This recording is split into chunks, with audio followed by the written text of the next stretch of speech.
sooy jiite réew nga interroger loi bi su moment bi jotee da ngay delluwaat ca la nga newoon loolu nag mooy wane da ngay la askan bi dafa nekk sa priorité yow askan bi su nekkee sa priorité sooy jël décision askan bi nekk sa priorité nga jël décision xam ni lii la loi bi wax soo ca tollee da nga koy defaat pour mën a régler la question là pour njëg yi yem fa mu dem nous sommes à 6 mois ba mu jëlee décision bi ba tey et jusqu'à présent donc ça veut dire que l'arrêté est devenu caduc commerçant yi war nañoo mën a def lu leen neex yoon moo leen ko permettre waaw moom l'article bi wax de moom la loi bi wax de dama ne bàyyi ma lire grand article 5 dafa ne la durée de l'application de ces mesures ne peut excéder 3 mois renouvelable une fois loolu la wax ne peut excéder 3 mois renouvelable une fois moom la ñu wax non suñ ko renouveler wul lan la commerce fan la prix yi jëm est-ce que état war na ñoo mën a contrôler prix ne li da nga war a respecter prix bi waru ko li état waroon def mooy répété waat renouveler l'arrêté pour commerçant yi mën ci tënku su boobaa nit ñi def seen liggéey defuñu ko pour man cuune la aujourd'hui nag ba ñuy wàññi njëg yi sama waxi démb laay waxaat tey c'est des mesures populistes parce que mënuñu ko woon il voulait respecter une déclaration nu mu dal engagement de campagne électorale parce que fii lañ toog coow li bëri fee laa toog fii saa ay toog ñu projeté vidéo bi ma waxoon d'ici 2 mois coow li bëri ils ont voulu respecter ces engagements te bañ koy def mënuñu ko woon beneen mbir plus grave li état bi prévoiroon pour subventionner les prix des denrées de première nécessité ils n'ont pas tous utilisé ils ont utilisé 53,7 milliards moom lañ def donc pour dire que foofu mesure la boo xamante ni lu ñu yàkkamti la parce que ça a été pas bien réfléchi parce que dañoo jël décision ba pare doog a woote concertation sax yow xam nga ni loolu baaxul malgré loo ànd ak ñoom parce que balaa ngay jël décision da ngay teg concertation ba pare nit ñi discuter ci valider les prix un état ba ñuy doog a ñëw nag mën naa comprendre ni puisque mosuñoo nekk chef de service c'est normal ils ne comprennent pas comment les choses fonctionnent c'est normal hein. Diomaye musul am secrétaire. waaw mosuñoo am secrétaire dugg nañ ci palais bi am nañ secrétaire am nañ nangam c'est normal mais je pensais que Al Amin Lo qui était au niveau de la BCEAO xam na luy secrétaire xam na comment fonctionnent les choses warul loolu nangu muy dugg ci loolu muy dugg ci guuta boobu waru koo nangu parce que un état ne fonctionne pas comme ça bëgg def li ngay def soo ko defee parce que rappelle-toi ba ko Macky Sall defee en 2012 3 mois après les prix dafa jóg ba mu ko defee en 2012 3 mois après les prix dafa jóg donc la cherté de la vie c'est normal que mu ñëw ci situation bii heure bii et c'était prévisible parce que yàgg naa ko wax dañuy dem ci crise bañ ko defee laa ne dañuy dem ci crise parce que crise bi ñu jëm mooy li nga xam ni moom lañ ñu won parce que état bi dafa newoon day importer ci ceeb day jënd ceeb état bi dafa ñëwoon dañuy tegal ay boutique témoin pour régler la question des denrées de première nécessité ana boutique témoin ya 70 ça fait 5 mois ministre bi warul fanaan man loolu laa jël temps yi yaa nga juum yu metti en quoi le juum Sanoum expliquer nga juum ci lan la juum je sais pas xam yaa ko def exprès ou je ne sais pas fi nga terminer rek les centrales d'achat d'abord sa arrêté bi ni nga ko interpréter yow rek yaa xam vraiment je ne sais pas comment tu peux interpréter tant qu'il y a pas de changement l'État a mis 153 milliards wax nga dina 100 yi moom jaaxal 53,7 milliards dama lay wax l'État en arrivant devait soulager la population xaalis am na fi option lañ def on a pris non d'après vous non dama ne on a fait un choix oui on a fait un choix c'est de prendre dans le budget et de soulager la population metti woon na choix la woon on a pris de l'argent pour soulager au moment où les risques budgétaires étaient là on avait des sociétés qui avaient de sérieux problèmes parce que les fonctionnaires yi nekk à la poste seen xaalis mënuñu ko jot travailleurs yi mënuñu leen fay Dakar Dem Dikk l'État paye les salaires Sodefitex l'État paye les salaires le Soleil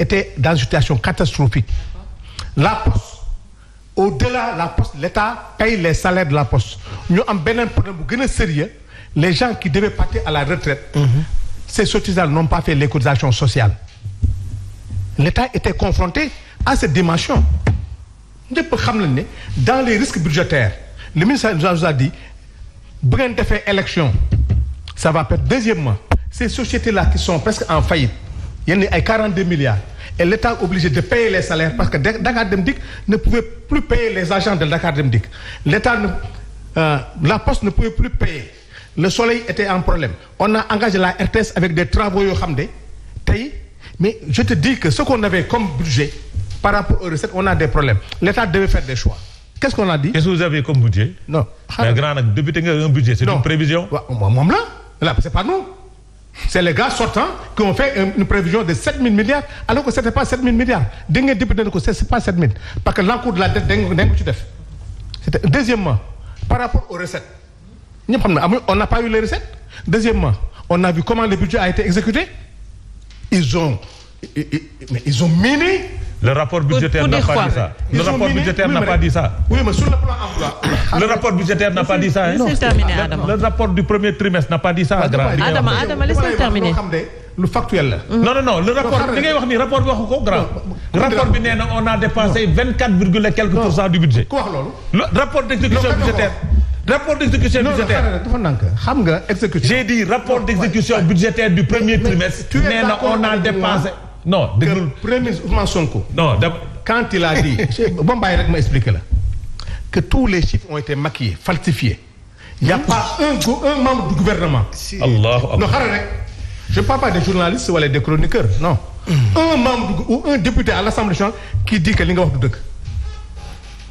Il y en a qui l'ont dit. Hein? Il y en a qui l'ont dit.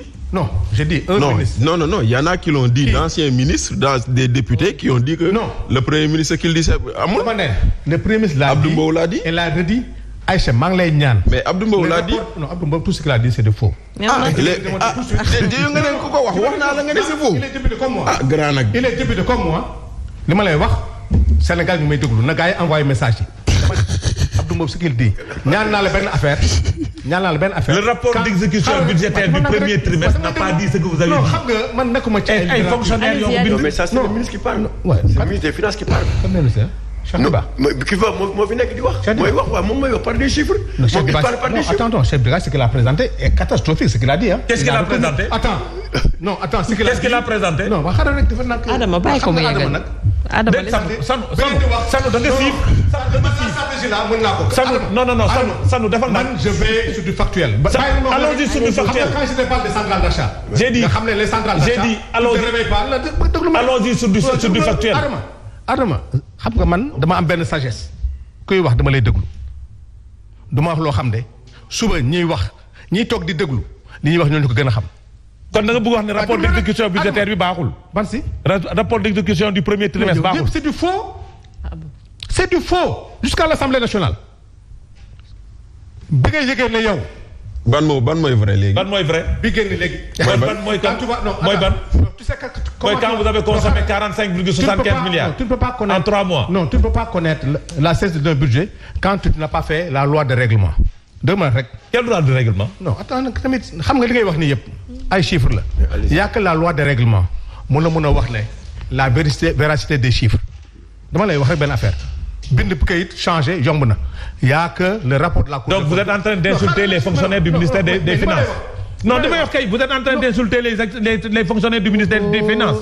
Parce que ñoo def rapport bi. dama ne la. Ce sont les fonctionnaires du ministère des Finances. On attend toujours la Cour des comptes. Le rapport qui est crédible. Comment? Qui est La Cour des ministres. Oui, moi. Hein? Y compris le ministre. Le rapport du ministre. Bien sûr. Combien de lois de règlement dañu nekkoon en retard? Combien de rapports de la Cour des comptes? 4 rapports. Qu'est-ce qu'on nous a dit? Il n'y avait pas de personnel. Bi ñëwee acculé leen en 2 ans. Ils ont tout mis à jour.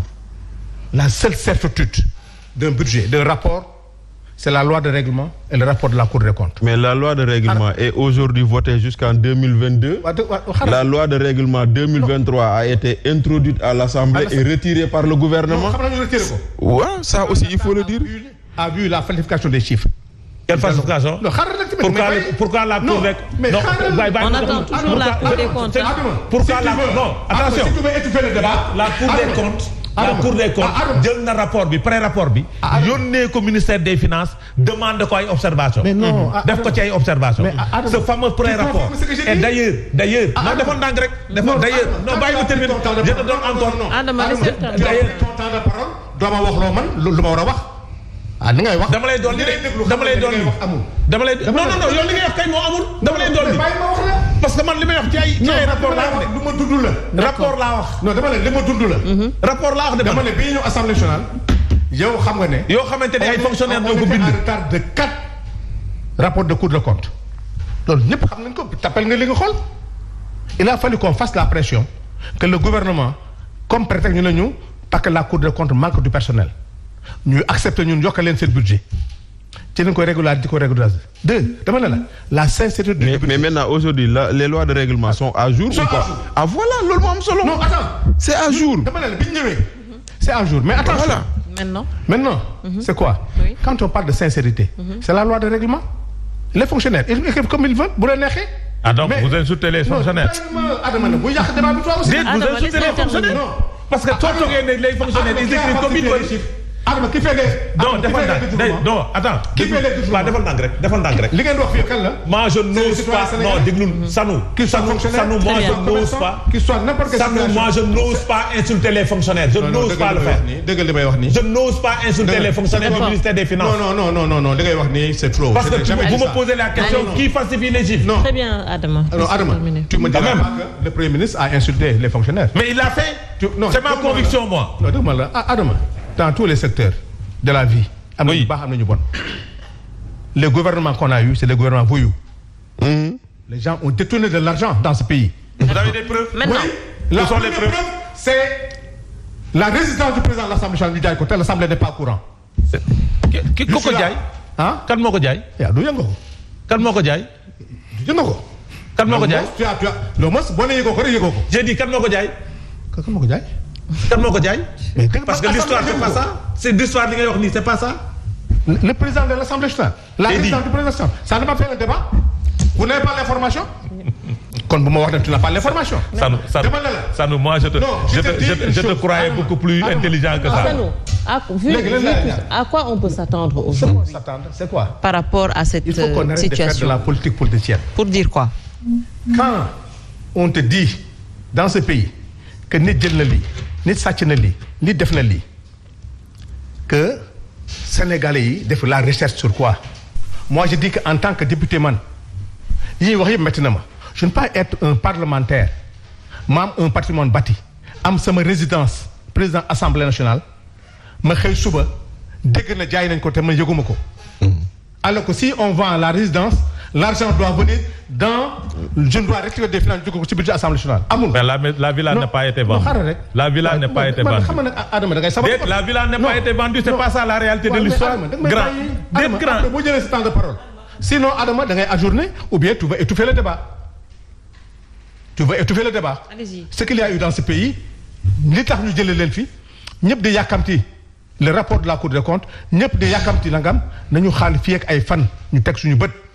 gémmiñ dina loxo dina jàpp gémmiñ muy benn non dama lay wax rek quand le rapport va sortir ñaan naa yàlla nga invité ma ñiy toogaat fii ñu toogaat fii am na loo xam de. dama Le rapport va confirmer que les chiffres ont été maquillés. Non, ce pays a été bradé avec des faussaires. Non dama la li ma lay wax. xam nga Néné. Ils ont Néné non. Mais non, on le laisse terminer quand même. Non, on le laisse terminer, mais il faut que je lui donne quelques informations. Alors, la Cour des comptes indépendant entre parenthèses entre guillemets qui a le cabinet d'audit indépendant. Mais laissez terminer. Adama, tu me laisseras parler. Il termine. Pourtant quand j'ai parlé de la poste pourtant waxuloo. Allez-y. Quel poste? Ban sàcc. grand nag yow grand yaa mag lii nag quand même moo mag lii quoi non grand yaa mag lii quoi. J'ai vu des chiffres j'ai vu des malversations j'ai la rage quand je vois certaines choses, comme à l'Assemblée. J'ai vu comment ce pays a été bradé. À travers quoi? À travers une malgouvernance. D'accord. Alors, oui. C'est cette malgouvernance qui a amené ça. C'est cette malgouvernance qui a fait que ce qu'il a dit, ay paysans du jóge ci àll bi di jaay seen saret di ñëw Ndakaaru. Que quand l'exode rural là, c'est quoi l'exode rural? C'est de la malgouvernance. Oui, mais malgouvernance boobu également, c'est moom moo tax ngeen ñëw aussi. On attend des solutions aujourd'hui venant de vous. Cause pour laquelle ce pouvoir d'achat, c'est quoi? C'est la bonne gouvernance. Quand on parle du civisme fiscal, comme tu l'as dit, man su may fay sama impôt. ma gëm ne su ma ko fayee Omar qui est fonctionnaire du ko lekk qui est politicien du ko lekk.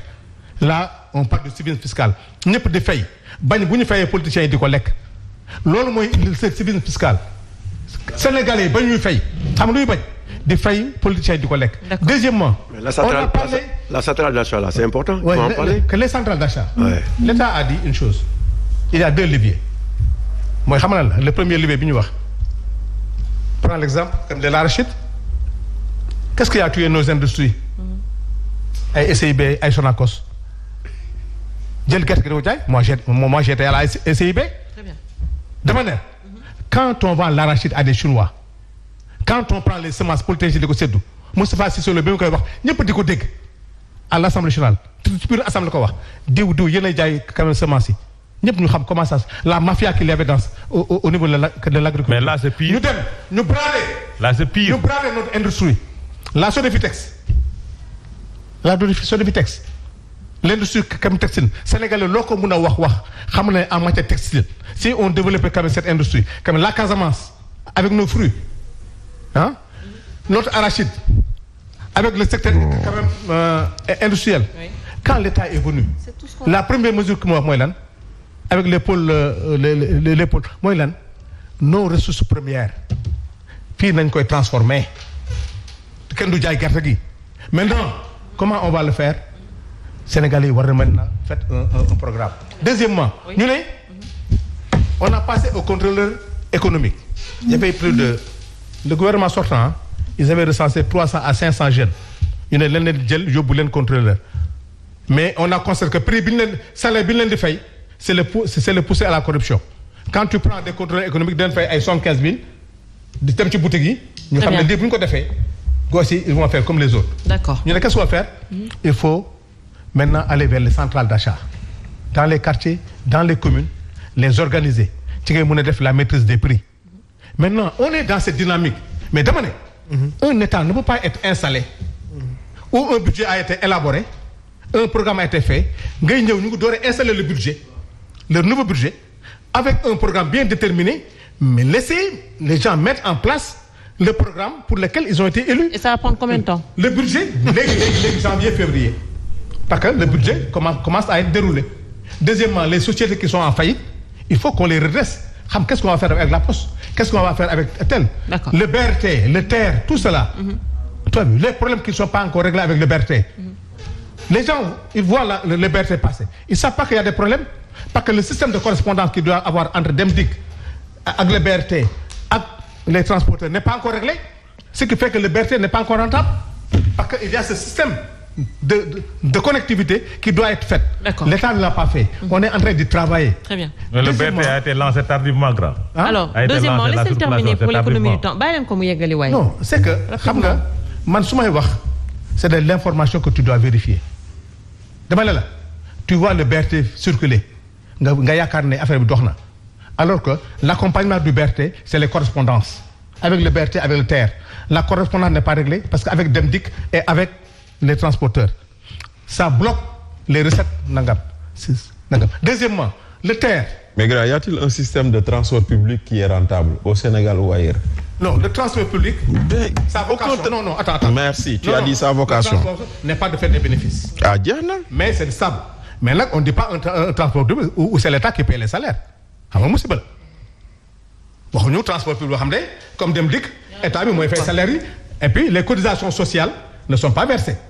On parle d'un régime de système de transport public qui est équilibré où l'État du ci dugal ay milliards am di fay ay salaire am ci loolu la nekk état loolu na fi fekk. Très bien, et ça il faut les régler à demain. Très bien. Les centrales d'achat. Très bien Sadou. mais est-ce que ça c'est ça qui vous loolu moo leen poussé. oui bala ma ñëw loolu moo leen poussé. oui dans la loi de finances rectificative yow parce que député nga. oui oui. la manière bu ñuy voté loi de finances rectificative bi ça daf la agréé. c'est normal. c'est normal. ah c'est normal oui. on a dépassé les délais on a dépensé. j'ai dit non d'accord. la gravité bàyyi ma terminer. c'est le débat d'orientation budgétaire. bàyyi ma terminer non attends da ngay wax lu la arrangé fi nga la arrangé rek ngay waxee. ce que je veux dire mooy vous avez exécuté des dépenses. waaw normal. n'est-ce pas. ah normal. vous avez dépassé. Oui ce qui avait lan la loi de finances initiale bi pour la dette lan la woon c'était pas 2000 et quelques milliards. la dette. oui. mais yow gëmoo li la wax. c'est dit waaw defal ndànk nga ne ma gëmoo li ma la wax ñaata ngeen lépp c'est pas 4500 milliards. loolu fekk. maintenant la dette qui est maquillée. où tout le monde est d'accord que ne li bind ay fenn la du dëgg. moom kay wax na leen boppam dès le début. loolu kay du dëgg. tout le monde est d'accord man je ne suis pas d'accord. man à chaque fois xam naa dina waxaat ne damay defaat hors parce que non man yow da ngay politique yow. maintenant bu leen ko dagg nag s'il vous plaît laissez-le terminer. man j'aurais aimé bu ñu bëri benn sujet ñu wax ci boo ci amee xalaat mais quand tu sors du sujet tu me parles du sport li fa am je me perds moi je me bëgg bu ñu indee sujet bi nga ne mais lii moo ci jaaduwul on parle du pouvoir d'achat.